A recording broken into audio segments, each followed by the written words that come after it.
Ok, então começamos hoje a nossa série Clame a mim e eu responderei. Nessa série nós vamos falar, obviamente, de clamor. Como em muitos momentos e na história bíblica a gente vai ver o povo de Deus clamando por diferentes motivos, clamando em diferentes situações, mas uma coisa é bastante comum e constante, é a voz do Senhor, ouvindo este clamor, e é sobre isso que eu queria conversar com vocês. Então eu quero te chamar a abrir comigo lá no livro de Gênesis, no capítulo 4. Gênesis, capítulo 4. Eu quero ler dos versículos 8 ao 10. E aí a gente começa a conversar sobre este texto. Gênesis 4, 8 ao 10, diz assim: Caim disse a Abel, seu irmão: vamos ao campo. Estando eles no campo, Caim se levantou contra Abel, o seu irmão, e o matou. O Senhor disse a Caim: onde está Abel, seu irmão? Ele respondeu: não sei. Por acaso sou o guardador do meu irmão? E o Senhor disse: o que foi que você fez? A voz do sangue do seu irmão clama da terra a mim. Pai querido, Pai amado, obrigado pela Tua palavra, obrigado por essa instrução, obrigado porque aqui o Senhor deixou escrito, aqui o Senhor deixou registrado, ó Pai, tudo aquilo que nós precisamos saber para sermos quem precisamos ser. Aqui o Senhor nos deixou toda a informação necessária. Aqui o Senhor deixou tudo aquilo que a gente precisa para, sem desculpa, chegar diante do Senhor e ser reconhecido pelo Senhor. Por isso, fala mais uma vez conosco. Ouve a nossa voz, ouve o nosso clamor, ó Pai. Porque cada vez mais as vozes que clamam ao Senhor, ó Deus, têm reduzido, têm sido apagadas, têm sido reduzidas e eliminadas. Não deixa, ó Pai, com que esse teto de bronze, com que esse céu de bronze, ó Deus, paire sobre as nossas cabeças, ó Pai. Mas abre os céus, ó Pai, sobre nossas cabeças, e que as Tuas bênçãos, ó Deus, cheguem até nós, e que a nossa voz, ó Deus, chegue até o Teu coração, ó Pai. Nos ajuda, Pai, em nome de Jesus. Amém. O livro de Gênesis retrata o começo de todas as coisas. A gente conhece bem Gênesis, até quem não é crente falou de Gênesis, sabe o que é. É o princípio de todas as coisas, é quando tudo começa. O livro ele já está bastante esquecido, infelizmente. E não vem sendo muito popular. O Gênesis, eu poderia dizer até o Pentateuco como um todo, ali todos os 5 primeiros livros da Bíblia, mas principalmente o Gênesis, virou uma fábula, virou uma história que, quando contamos para as nossas crianças, mais como uma obrigação para elas conhecerem as historinhas da Bíblia. Mas para nós como cristãos, principalmente pós-Cristo, Gênesis se tornou um livro meio fictício, se por assim dizer. Bem, se você pensa assim, ou se algum de nós, eu vou me incluir, pensamos assim, a gente nunca vai entender Jesus, nem a sua existência, nem a nossa existência. Gênesis fala sobre quem nós somos. Gênesis fala sobre o motivo pelo qual nós estamos aqui, respirando. É tão importante assim. Então olhe para a leitura do texto hoje, não como aquele Gênesis antigo, com histórias antigas, cheia de homem que viveu pra caramba, quase 1000 anos. Isso também faz a gente pensar, os caras lá viviam 800 e pouco, 900 e poucos anos, não tem mais nada a ver com a gente, tem tudo a ver com a gente. Então olhe para esse momento, olhe para o livro de Gênesis como um dos livros mais importantes que você pode conhecer na sua vida. Amém? Crendo que nós todos entendemos isso, a gente leu aqui a partir do 8, o começo a gente já sabe, eu li um pouquinho do versículo 3 e 4, a gente sabe que Abel e Caim então oferecem ao Senhor, já ali o sacrifício, o ofertar está bastante explícito, já no começo, e já no começo da história a gente vê uma diferença de duas ofertas. Uma oferta que foi mais ou menos, talvez uma oferta meio sem querer dar, uma oferta meio por obrigação, e a outra oferta, como a gente já destacou no momento dos dízimos das ofertas, uma oferta que partiu primeiro, uma oferta das primícias, uma oferta que vinha do topo da vida. Nesse momento, Deus ainda tem um relacionamento muito próximo, tem um relacionamento ainda muito íntimo com os seus, por mais que tenha havido a ruptura, né, com Adão e Eva. Caim, ele se ira contra o Senhor. Tem uma parte aqui interessante que esse versículo eu quero ler. Versículo 5, Gênesis 4, 5. Mas de Caim e de sua oferta não se agradou. Caim ficou muito irritado e fechou a cara. Você não acha engraçado a Bíblia citar algo como isso? E fechou a cara. Fala sobre semblante, fala sobre quem... Ele não fechou a cara para Abel. Que irmão fechar a cara para o irmão é a coisa mais natural da face da terra, né? É difícil você sorrir para o teu irmão. Agora, fechar a cara com o irmão é padrão. Caim fechou a cara para Deus. Caim ficou irritado com Deus, olhando o irmão como instrumento da ira dele. O irmão foi o alvo, o irmão foi através de. Mas o problema de Caim é que ele se irritou e fechou a cara para o único cara que ele não podia fazer isso. Aí Deus, como um bom pai, disse: pensa se não é um pai falando com a criança. Por que você anda irritado? E por que essa cara fechada? É Deus falando com Caim. É um pai falando com um filho que está lá, como meu pai dizia, emburrado. O que você está com essa cara? O que foi que aconteceu? Olha o que Deus fala para Caim. Se fizer o que é certo, não é verdade que você será aceito? Mas se não fizer o que é certo, eis que o pecado está à porta, à sua espera. O desejo dele, do pecado, será contra você. Mas é necessário que você o domine. É um pai falando com uma criança. Por que você está emburrado aí? O que foi que já aconteceu? Estou emburrado porque eu estou com vontade de... Meu filho já falou isso, né? Ele não tem a noção da profundidade da palavra.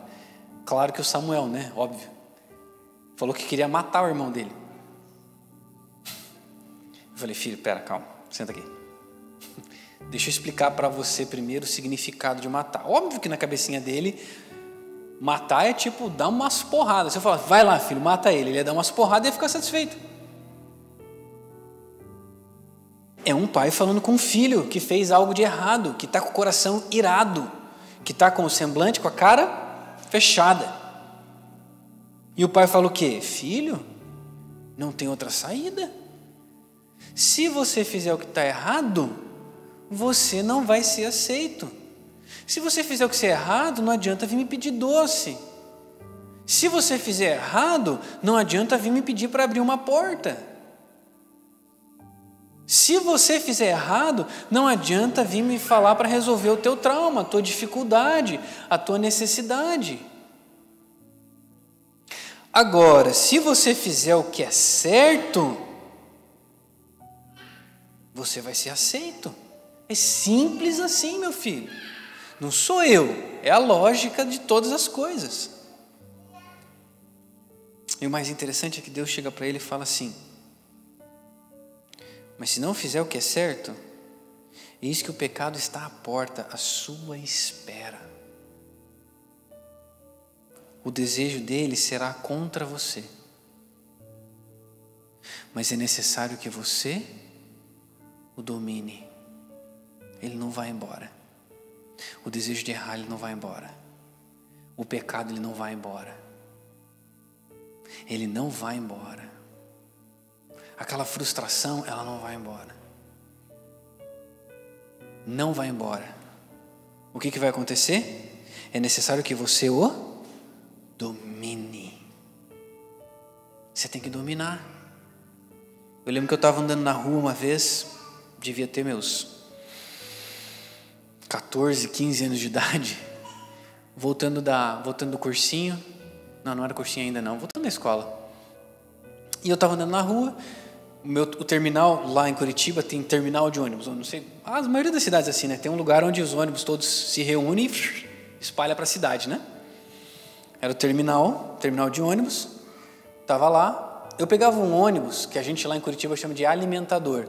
É o ônibus que só dá uma circulada no bairro e já volta para o terminal. O outro circula ali no outro bairro e já volta para o terminal. Eram os alimentadores. E eu precisava pegar um alimentador e só passava 2 pontos para chegar em casa. E eu, como era um cara tranquilo, que amava esperar, se o ônibus não estivesse lá, eu ia a pé para casa. E se eu fosse a pé e eu visse o ônibus lá no terminal, que dava para ver de longe ele, eu ia correndo para conseguir chegar antes do ônibus e falar, valeu a pena ter corrido. Então era esse cara. Aí eu estou andando aqui, tranquilo, na paz de Cristo. Aí alguma coisa me chama a olhar para a esquerda. Quando eu olho para a esquerda, eu estou passando na frente de um ferro velho, mecânica / ferro velho, sei lá o que era aquele negócio. E eu avisto de longe um cachorro. E ele estava irritado e com a cara fechada, que nem Caim. E ele estava lá longe. E eu continuo andando, e eu continuo olhando para ele. Ele olha para mim e levanta as orelhas. Falei, esse cachorro está mal intencionado. Aí ele vem correndo. O que eu vou fazer? Eu não vou correr. Cara, esse dog, qualquer doguinho, principalmente vira-lata. Se você botar o Usain Bolt, o cara mais rápido do mundo, e botar o Totó, o Batata, o Pingo, o Preto, o Sujeira, qualquer um que você já teve na sua vida, quando o Usain Bolt der aquela pernada que ele deu, o Totó já está lá na frente. Então não tem como você ganhar de um vira-lata. Eu não corri. Ele veio fazendo, sabe assim, fumaça, porque não tinha calçada, era tipo brita assim. O dog veio e fazia fumaça atrás dele, poeira atrás dele, de tanto que ele corria. Ele veio, saiu na rua e veio atrás de mim. O que eu fiz?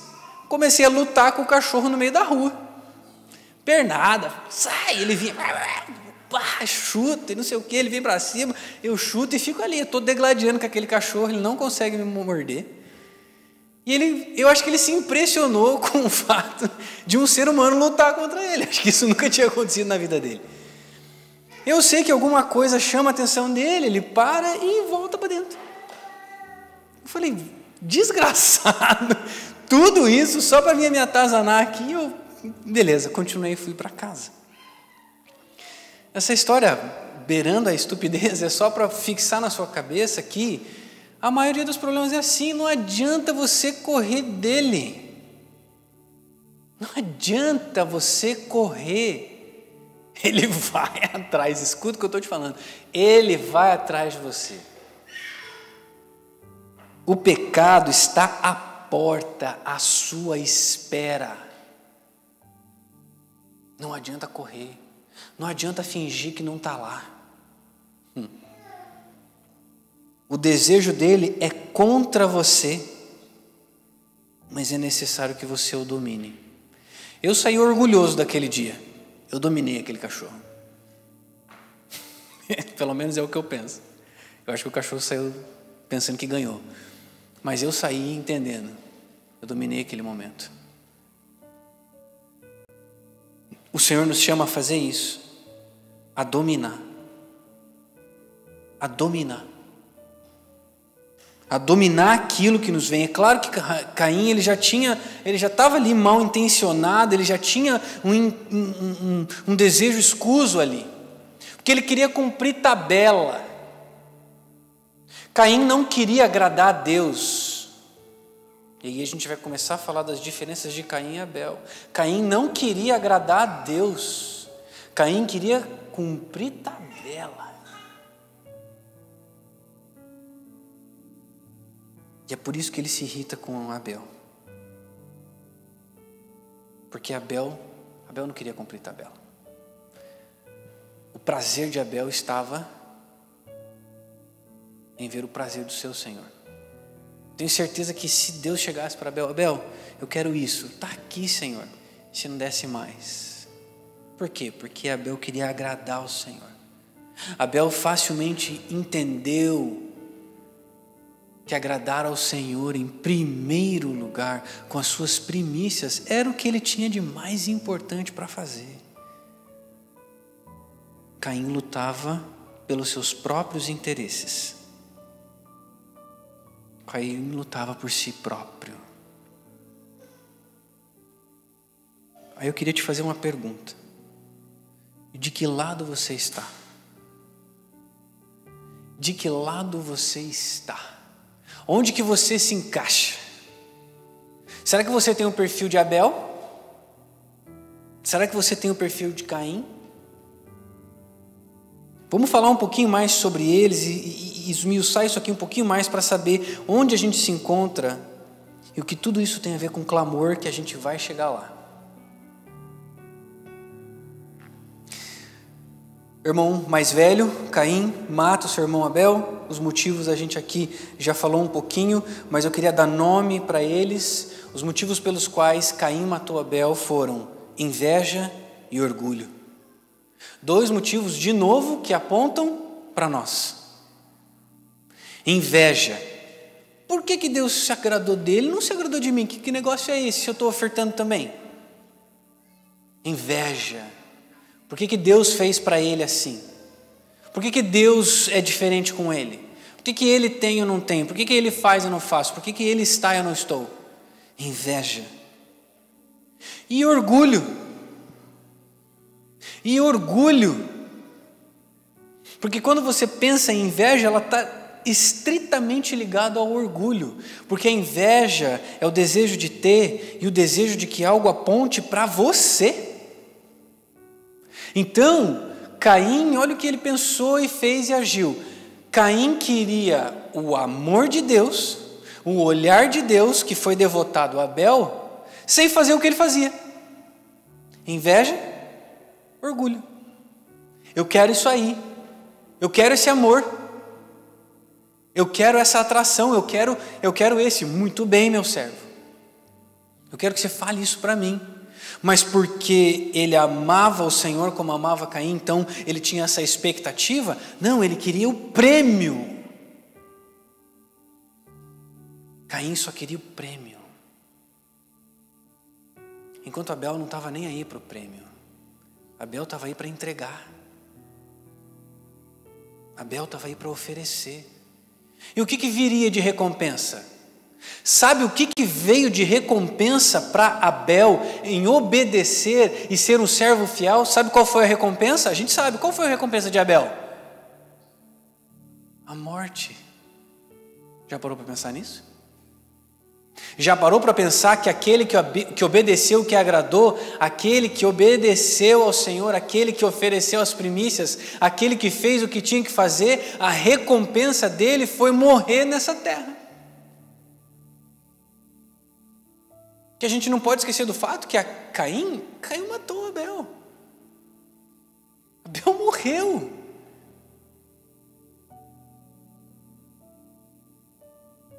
Caim ofertou. Caim deu o que sobrava. Abel trouxe das primícias. Abel amou. Uma frase que Deus me deu enquanto eu preparava essa palavra, que eu mesmo vou carregar para mim. Caim deu o que sobrou.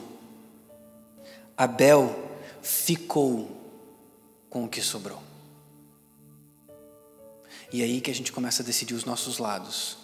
Você quer dar o que sobrou? Ou você quer ficar com o que sobra? Abel ficou com o que sobrou. Abel pegou das primícias e das gorduras, que nos faz entender que foi mais do que ele foi pedido a dar. Ele deu as primícias, ele deu o melhor que ele tinha e ficou com o que sobrou. Caim ficou com o melhor e ofertou o que sobrou.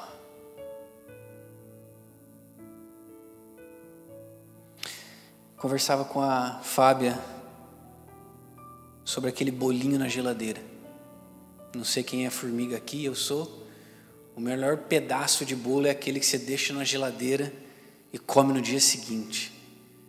Ele está maravilhoso. Eu acho que Deus manda o anjo do bolo dentro da geladeira durante a noite para arrumar aquilo que a boleira não acertou. E na manhã seguinte ele está perfeito. Perfeito. Sabe o que os Caíns da vida, e os doceiros aí talvez não se sintam culpados, sabe o que os Caíns da vida fazem? Todo mundo quer aquele bolo, todo mundo quer um pedacinho daquele bolo. Nós lá em casa somos 5, 4 porque o Daniel ainda não come doce. Todo mundo quer um pedacinho daquele bolo. Sabe o que os Caíns da vida fazem? Vão lá, pegam aquele bolo, sentam na mesa, comem tudo o que eles estão a fim de comer. Pegam o resto do bolo e dão para o resto da família. Esse é o Caim. Sabe o que o Abel faz? O Abel vai lá, pega o bolo. Ei, galera, chega aí, vamos comer? Senta e assiste. Tá gostoso, né? Tá aqui escorrendo, o bicho tá ficando tonto já. Mas ele espera que os seus comam da melhor parte. E se sobrar, ele come. Se sobrar, ele come. Eu fiz uma tabela separando Caim e Abel. No versículo 3, 7 e 9 que a gente já leu, a gente vai ver características de Caim. Caim, versículo 3, dá-se sobrar. Abel tem para si, se sobrar. Caim, no versículo 7, ele é dominado, porque Deus o avisa sobre o domínio do pecado, e é o que acontece. Ele é dominado por aquele pecado, por isso que ele mata o seu irmão. Então o perfil de Caim é de alguém dominado. Abel tem o papel de quem? Domina. Ele dominou sobre a sua vontade de talvez ter e deu das primícias. Talvez, a gente não sabe, ele tenha até a vontade, tenha tido o desejo de dominar sobre o seu irmão, ou de ser dominado pelo pecado também, degladiar com o seu irmão, mas ele dominou sobre a vontade de Deus, entendeu a vontade de Deus. Caim é enganado. Caim é enganado, dominado e enganado. No versículo 9 a gente consegue ver isso. O Senhor disse a Caim: onde está Abel, seu irmão? Ele respondeu: não sei, por acaso sou o guardador do meu irmão? Sabia Caim onde estava o seu irmão ou não? Claro que ele sabia. Então ele, orgulhoso porque dá o que sobra, primeiro pensa em si, depois faz o que acha que tem que fazer. Segundo, é dominado pelo pecado, é dominado pela ira e se auto-engana. Que o manezão vira para o próprio Deus, que sabe de todas as coisas, e fala: não sei. Ah, não foi você por um acaso que matou ele, deixou ele lá naquele canto? Que eu e você sabemos onde é? Então Caim é aquele que dá quando sobra, é dominado e enganado e enganador. Enquanto Abel, ele tem esse sobra, ele é altruísta. Mas ele domina sobre sua vida. E por fim, ele é justificado, em oposição ao ser enganado, ele é justificado. E daqui a pouco a gente vai continuar a leitura e você vai entender o que essa justificação significa. E de novo a pergunta, de que lado que a gente está? Não se engane, do mesmo jeito que a criação ela é trina em tudo, Pai, Filho e Espírito Santo. Até se você olhar, na criação você vai ver 3 em tudo.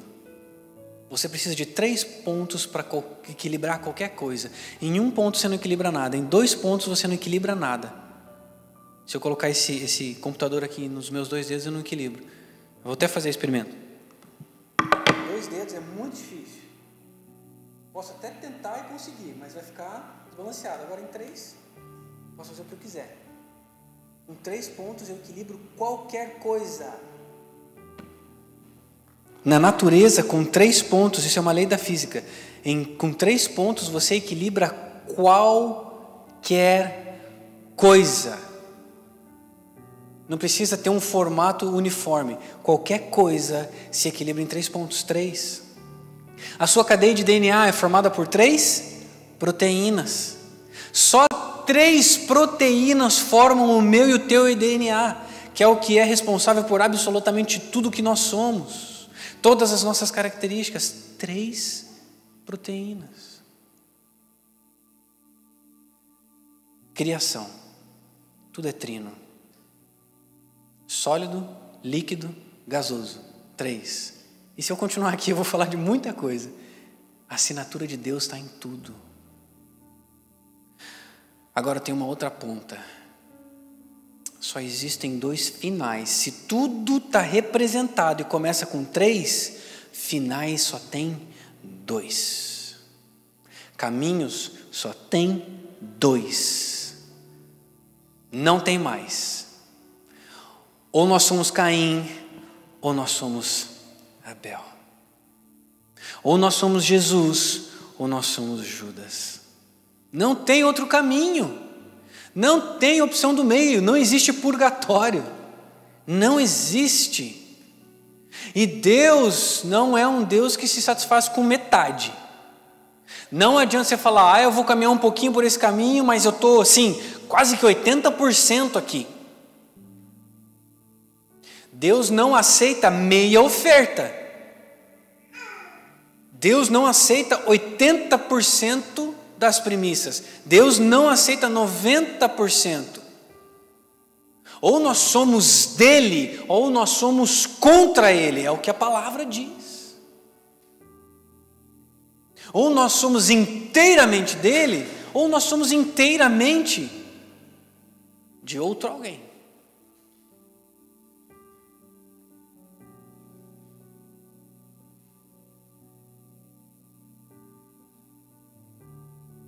De que lado nós estamos? Nós estamos do lado daqueles que buscam garantir o nosso? Mas pastor, tem coisas assim que eu tenho que pensar, eu tenho que garantir o meu. Aí coloca a família para ficar aquela coisa mais sensível, mais emocionante, para tocar o coração. Eu tenho que pensar na minha família. Você não está pensando na sua família, você está pensando em você. Porque se você pensasse em Deus, você saberia que Ele é o garantidor de todas as coisas, não você.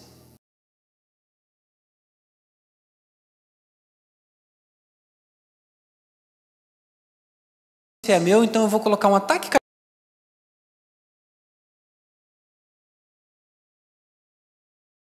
maior que você.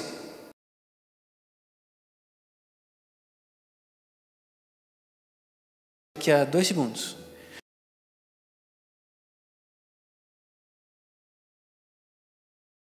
Você sabia que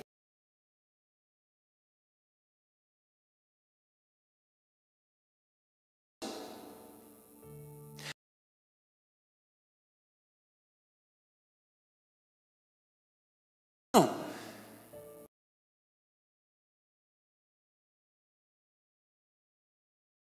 acabou.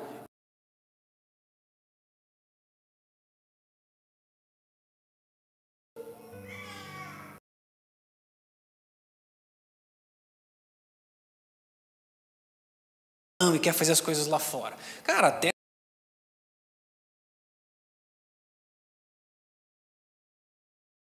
ou você acha que um cara doido ali na rua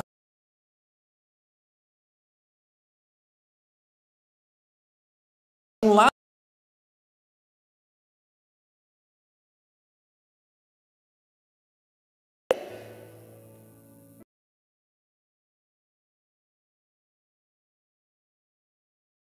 acabou.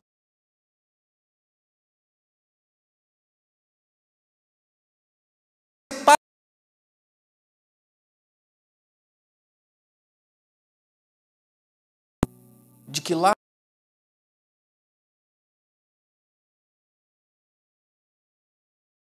do nosso Senhor.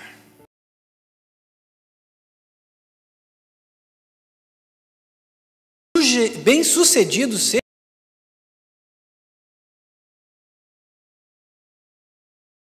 o servo não está preocupado.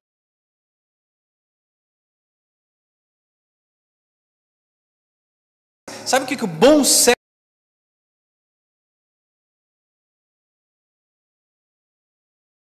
de acordo com o que ele foi mandado. É isso que a gente foi chamado a fazer. Sabe o que o bom semeador faz? Ele pega a bolsinha de sementes dele e sai distribuindo semente.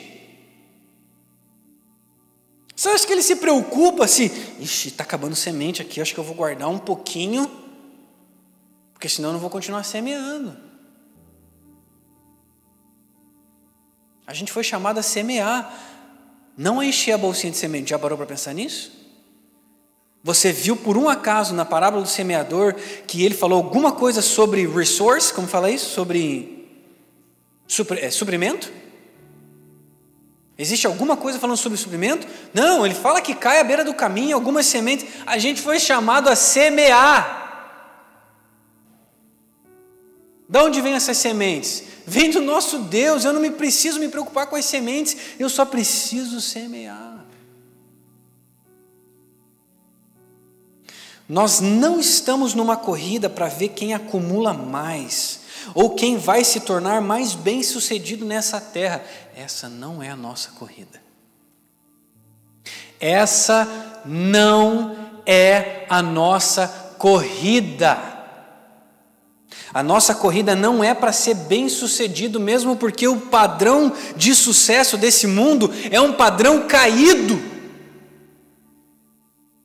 É um padrão em que quem tem mais no bolso é o cara mais bem-sucedido. Esse é o padrão do mundo. Muitas vezes quem está com o bolso cheio, também está com o estômago cheio de álcool, está com as veias cheias de droga, com os olhos cheios de pornografia e de adultério, prostituição. Esse é o padrão do mundo. Esse é o sucesso do mundo. Sabe quem que é o bem-sucedido no reino? O bom servo que abaixa a cabeça, pega no arado e não olha para trás. É quem investe no eterno. Gente, nós não estamos aqui para conquistar as coisas desse mundo, nós estamos aqui para conquistar o eterno, para investir no eterno. Se você morrer hoje, moribundo, sem ninguém saber seu nome, mas a tua vida, os teus lábios se abriram constantemente para falar do Evangelho, quando você encontrar o Senhor no final dos tempos, Ele vai falar assim: servo fiel, entra para o gozo do teu reino.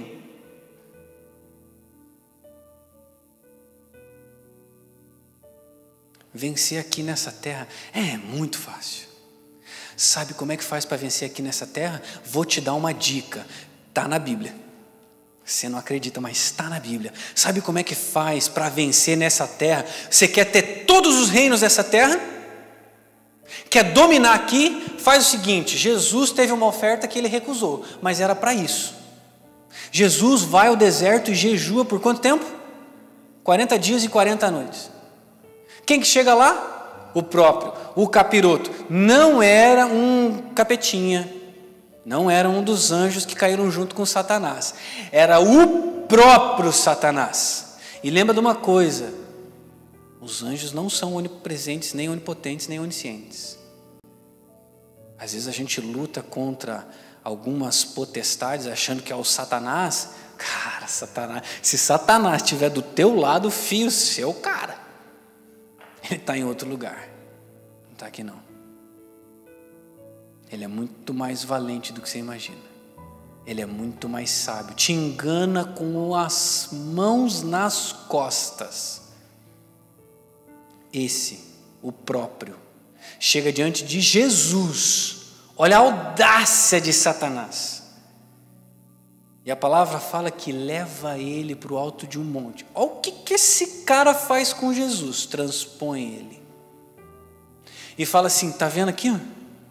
Todos esses reinos, te dou. Se ajoelha, se prostra, que eu te dou. Ele não é burro. Não ache que Satanás é burro. Ele é um gênio. Se ele ofereceu, é porque ele podia dar. Sabe como que as pessoas têm conquistado? Se ajoelhando diante dele, sem nem perceber. Quando a gente retém o que é de Deus, a gente entrega para ele. Quando a gente não fala com a boca do Senhor, a gente fala com a dele. Não tem outro caminho. Meu irmão, não se engane. Se você não está 100% nas mãos do Senhor, você está trabalhando para Ele. Não existe meio termo. Não é Deus, você e Satanás. Ou é Deus ou é Satanás. Ou é céu ou inferno. Ou é adoração ou é prostituição. Não tem meio termo. Simplesmente assim. Não tem. Não existe. A verdade é que nós servimos a esse Deus porque a gente quer estar com Ele, a gente quer ser Abel, lá no nosso coração, a gente tem isso pulsando no nosso coração e a gente tem que lutar. Porque como Deus falou para Caim, vai estar lá, vai estar no teu ouvido. Ei, esse pastor aí está falando demais, esquenta a cabeça não, segunda-feira a gente vai fazer o que a gente sempre fez.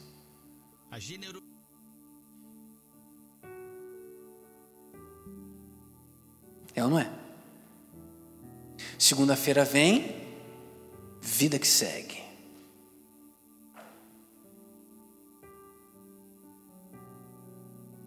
Caim foi enganado por aquele pecado que estava batendo a porta. O pecado está ali, ó. Satanás está ali. Vamos ver qual que é a deixa. Vamos ver qual que é a brecha que ele dá. Vamos ver qual que é a brecha que ela dá. Todo tempo. A palavra fala que Satanás roda em derredor de nós como um leão, rugindo como, não como um leão, rugindo como um leão, buscando a quem tragar. Sabe o que ele está fazendo? Ele está ao nosso lado todo o tempo, esperando só uma oportunidade. Ele não precisa de 2, 3, 4, nem 10. Ele só precisa de uma, para a gente deixar de ser Abel e desejar ser Caim. Não estamos nessa corrida de acumulação.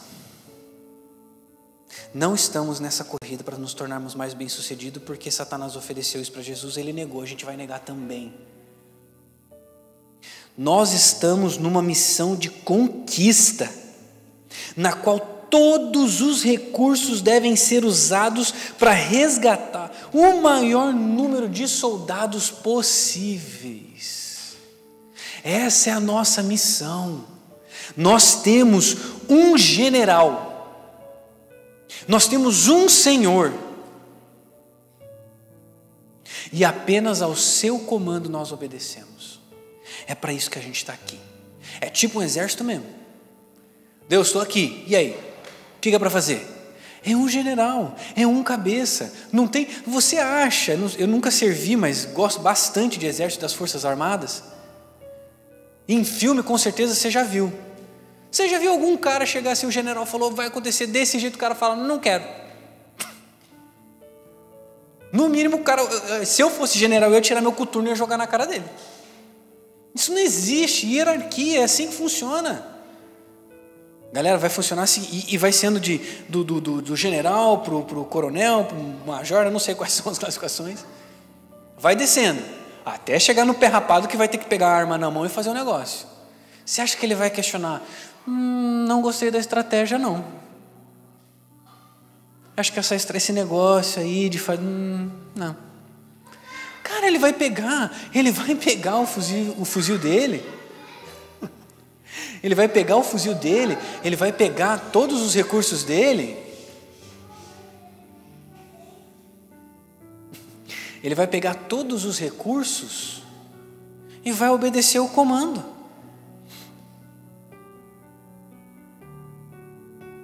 Última vez que eu vou fazer essa pergunta. De que lado você está? Você está do lado de Caim? Você quer garantir o seu? Você quer dar do que sobra? Você quer oferecer ao Senhor o tempo que sobra? A criatividade que sobra?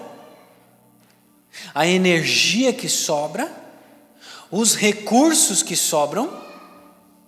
Ou você quer ser Abel? Você quer dar ao Senhor primeiro? Você quer entregar o melhor tempo para Ele?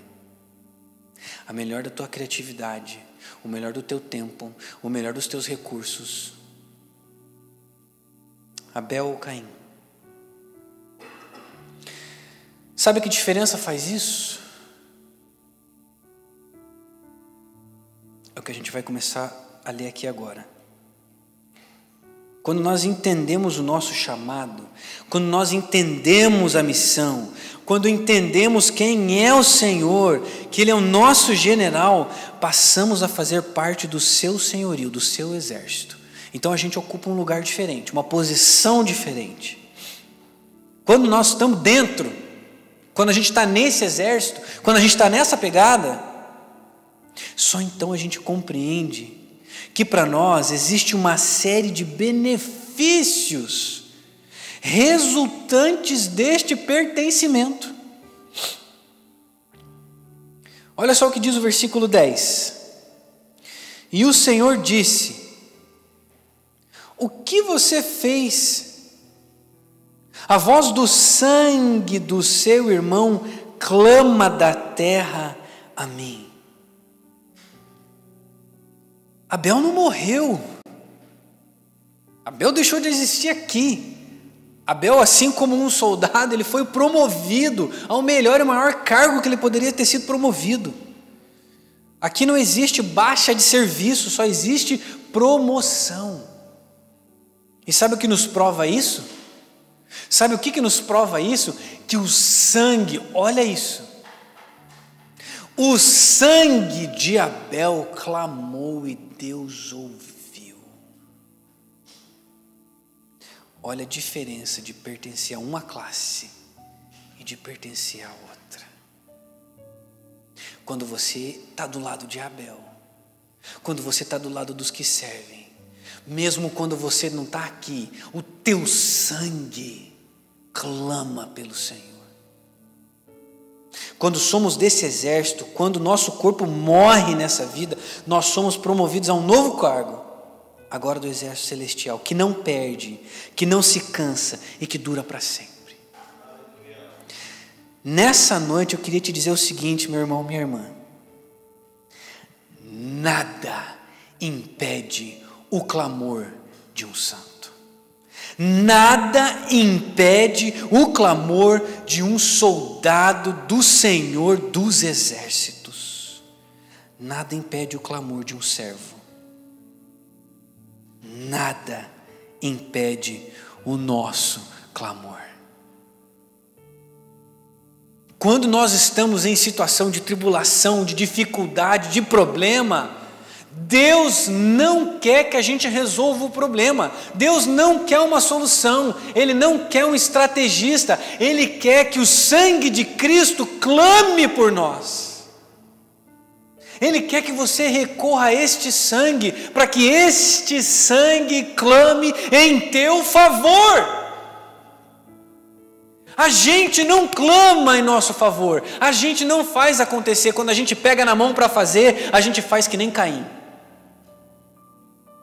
Quando a gente pega para resolver, a gente faz que nem Caim. Deixa que eu resolvo. Fez uma besteira, foi repreendido, aí vai querer consertar, não sei nem o que passou na cabeça dele, mas ele foi tentar fazer alguma coisa, faz uma besteira ainda maior. E a palavra fala que a punição dele foi de ser eliminado, esquecido. E quem matasse ele, porque ele falou: Deus, essa punição é muito pesada, eu não vou suportar, me mate. Não, você não vai morrer. E quem te matar, a palavra diz, quem te matar vai sofrer 7 vezes mais do que você está sofrendo. Olha o que a ira de Deus fez com aquele que pegou na mão para fazer aquilo que não era dele. Olha aqui que a ira de Deus faz com aquele que fala assim: deixa que eu faço do meu jeito, eu acho que isso aí não está certo, eu acho que o Senhor não merece tanto tempo, eu acho que o Senhor não merece isso, eu acho que o Senhor não merece a minha confiança. Olha o que Deus fala: você é esquecido. E a morte é uma libertação. Deus falou: não vai libertar não, vai viver aqui nessa terra, e quem te matar vai pagar 7 vezes, para garantir que ninguém vai botar a mão em você, porque você vai viver cada detalhe da punição que eu estou te dando. Olha a ira de Deus onde foi. Deixa eu falar uma coisa para vocês que não estava programada para eu falar. Sabia que essa ira de Deus ainda existe? Se você acha que ela não existe ainda, precisa ler um pouquinho melhor a Bíblia.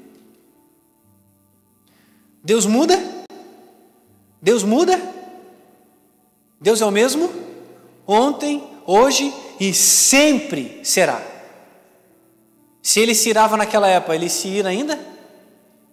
Tenho certeza absoluta que Deus ainda se ira. Mas por que a gente não está sofrendo essas coisas aqui? Por que a gente não sofre por isso? Jesus, o sangue que clama em nosso favor. Eu e você, a gente só está livre da ira de Deus por causa de Jesus. Então, se Jesus não está impregnado em você, você não tem ninguém para clamar por você. Talvez você não saiba, mas a tua vida só não está sendo tocada, porque Deus falou: não, esse não vai morrer não, esse vai pagar de outro jeito. Nada impede o clamor daqueles que foram libertos em Cristo Jesus. O sangue de Jesus clama por nós, mas é necessário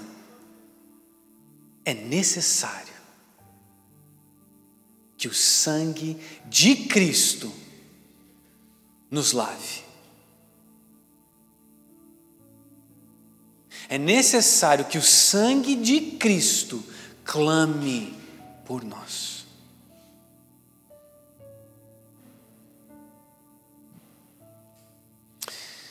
Alguns já devem ter escutado, eu não tenho uma história tão fantástica como essa, então eu roubei uma história. Mas vou dizer de quem foi, vou dar aqui o copyright tudo certinho.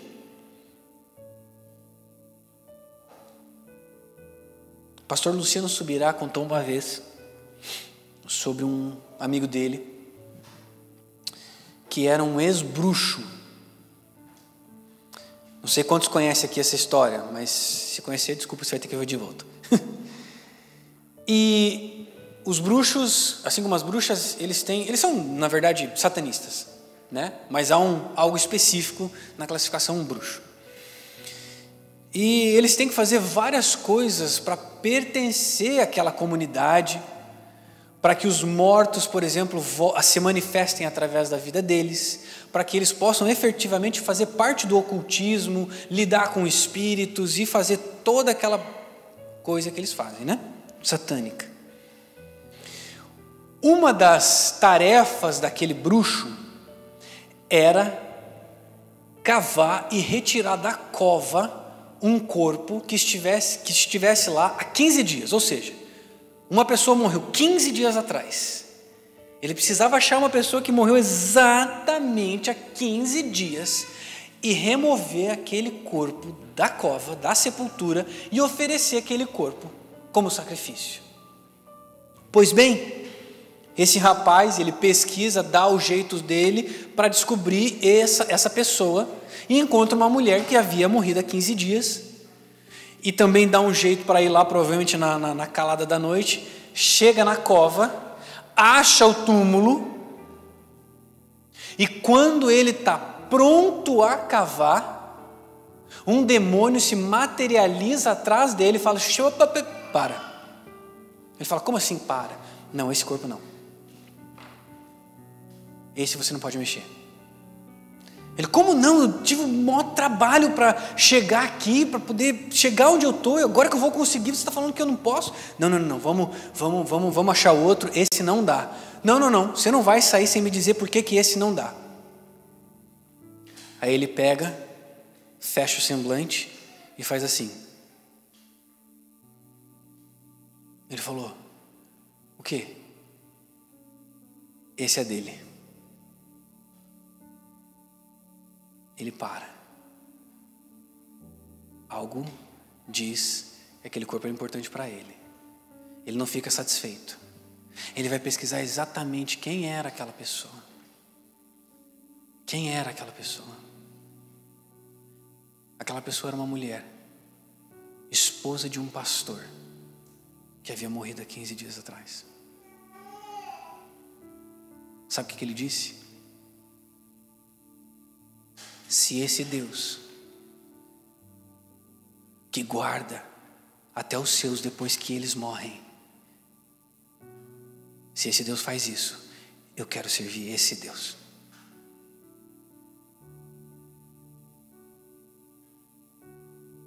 Esse é o nosso Deus.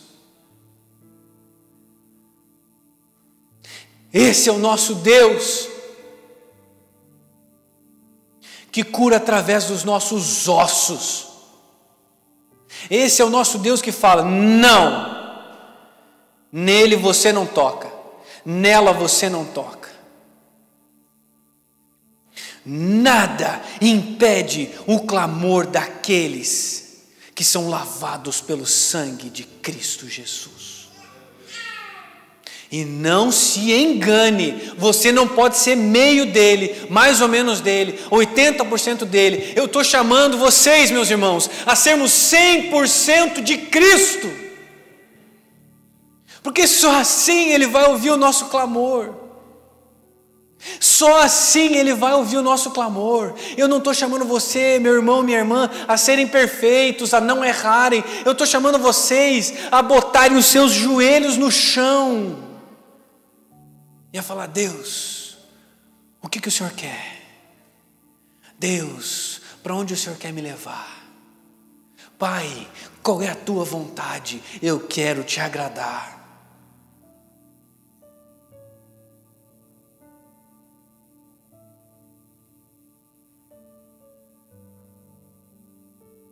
Eu sei que ainda vou dar testemunho disso, meus irmãos, e eu não quero dar detalhes agora.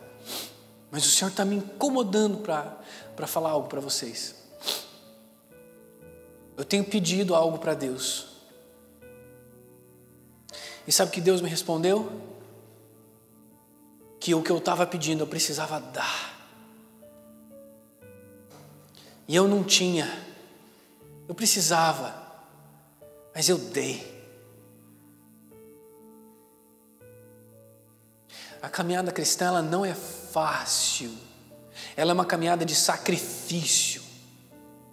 Não ache que ela é fácil. Ela é uma caminhada de sacrifício. E se você quer o resultado dela aqui em terra, você vai ter, mas vai morrer eternamente. Então sacrifica agora. Sacrifique agora enquanto é tempo, para que o seu clamor seja recebido pelo Senhor, através do sangue de Cristo Jesus. nada impede o clamor de um santo, justificado e lavado pelo sangue de Cristo Jesus. E nesse instante, eu queria aproveitar para passar para o momento da nossa Santa Ceia. Antes da gente passar para esse momento, eu queria te convidar a fechar os teus olhos. Eu queria te convidar a baixar a tua cabeça, aqueles que desejarem se ajoelhar.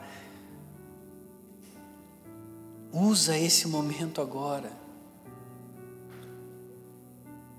Porque Deus tem nos dado oportunidades de reconhecer o seu senhorio, e muitos de nós temos agido como Caim.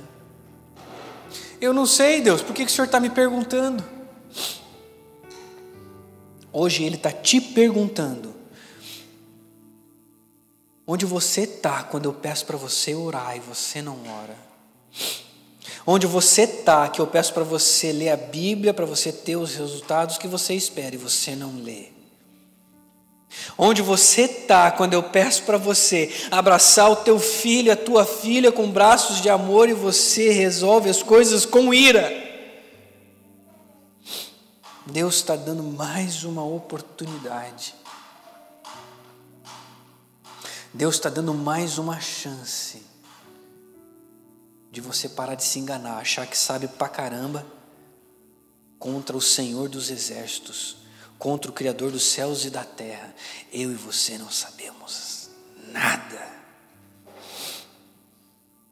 absolutamente nada. Se o nosso conhecimento não vem da palavra, se o nosso conhecimento não vem de um relacionamento íntimo com Ele, o nosso conhecimento está fadado a virar esterco. Ele não quer mentes inteligentes, Ele quer servos fiéis, que trabalham sem cessar para o reino dEle, que busquem o reino de Deus e a sua justiça em primeiro lugar, para que então as necessidades que nós temos sejam acrescentadas. O reino de Deus e a sua justiça vem em primeiro lugar. A oração, a devoção, o amor, o cuidado, o perdão, eles vêm em primeiro lugar. Santo e amado Deus, obrigado. Aleluias.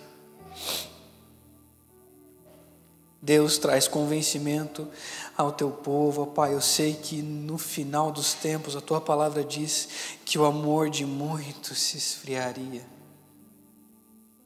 Mas é o amor de muitos, não de todos. Se nós queremos ser estes poucos, ó Pai, que a gente pode falar, o teu amor em mim não se esfriou, a tua chama no coração, no meu coração não se apagou. Clama, Jesus Cristo, em meu favor. Clama através do teu sangue, Jesus Cristo, em nosso favor. Clame para que a ira de Deus seja aplacada e nós não sejamos consumidos. Clama em nosso favor, Jesus. Clama em nosso favor. E não deixa com que as coisas desse mundo nos embaraçem, como o teu servo Paulo disse. Não deixa que as coisas desse mundo nos seguem. Não deixa, como Salomão disse, que a gente viva de vaidade em vaidade. Tudo é vaidade. Não nos deixa sermos enganados pela vaidade desse mundo.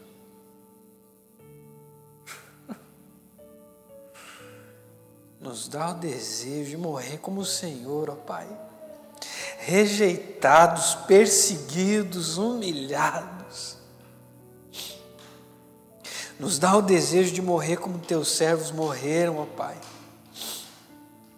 Ah, essa é a grande vitória em Cristo Jesus.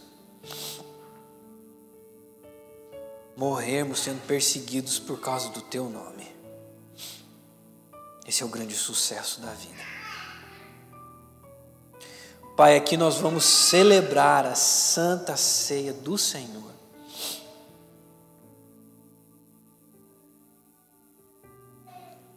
O Senhor fez isso na noite que foi traído, já sabendo o que viria,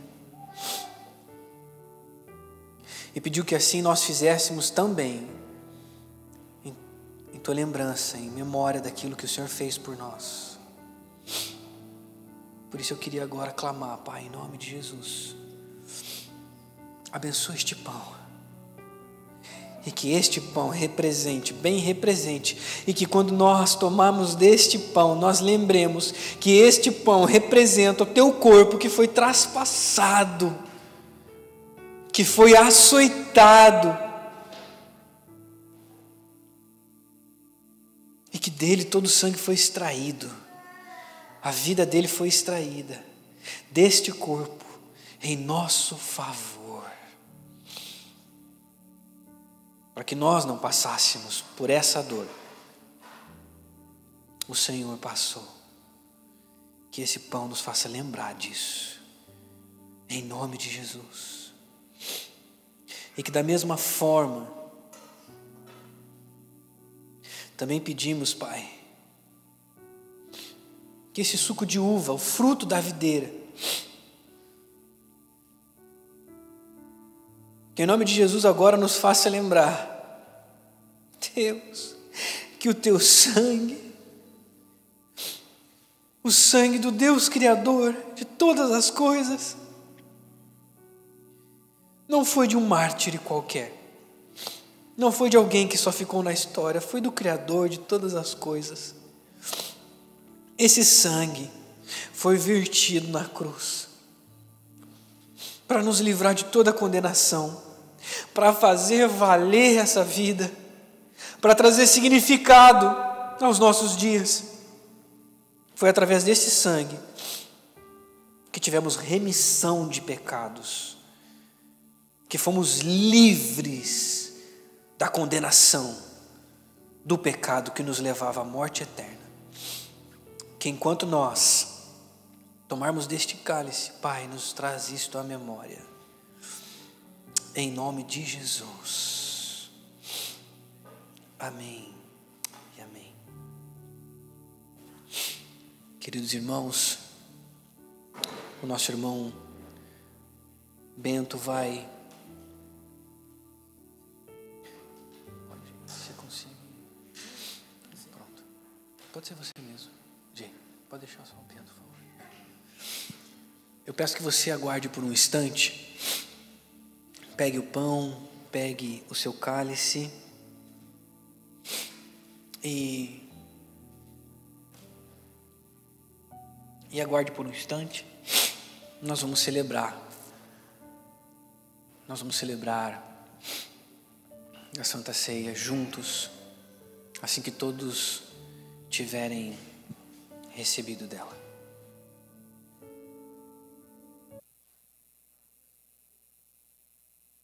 E pode trocar mais de uma vez, não tem problema. A ideia é aquilo que nós temos, nós oferecemos ao nosso irmão e convidar o nosso irmão a partilhar conosco desse momento. Não fique sem trocar o vinho, por favor. Não tome o seu. O do irmão vai ser mais gostoso.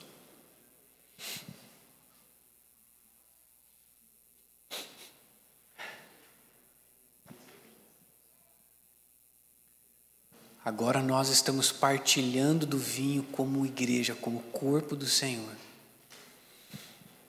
Esse simbolismo faz com que a gente fique um pouquinho mais perto um do outro, porque é através desse sangue nós partilhamos desse vinho. Amém? Pai amado, Pai querido, obrigado por este sangue precioso que foi vertido na cruz em nosso favor, para a remissão dos nossos pecados.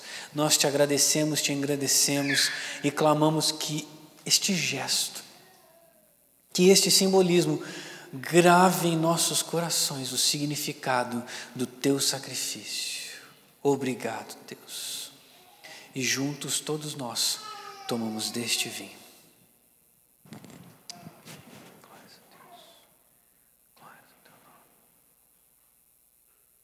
Aleluia.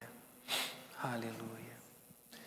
Obrigado, Senhor, obrigado, Pai, porque o Senhor é um Deus maravilhoso e nos dá a oportunidade, ó Pai, nos dá a oportunidade de fazermos parte do Teu corpo, parte da Tua noiva.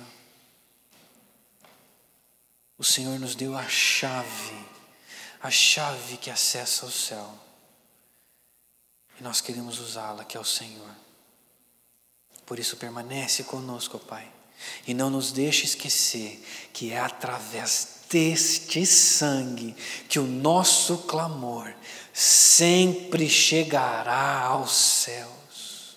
O Senhor nunca deixa de nos ouvir. O Senhor nunca deixa de nos amar. O Senhor nunca deixa de desejar que nós estejamos pertinho de Ti, cumprindo o propósito que o Senhor tem para nós e vivendo a Tua boa, perfeita e agradável vontade.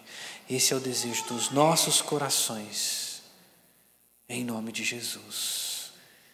E que a maravilhosa graça do nosso Salvador, Jesus Cristo, o amor imenso do nosso Pai, que as consolações e os dons do Santo Espírito do Senhor sejam conosco hoje e para todo sempre. E o povo de Deus diz amém. Que o Senhor te dê uma semana abençoada e que o teu clamor chegue ao coração do Senhor. Amém.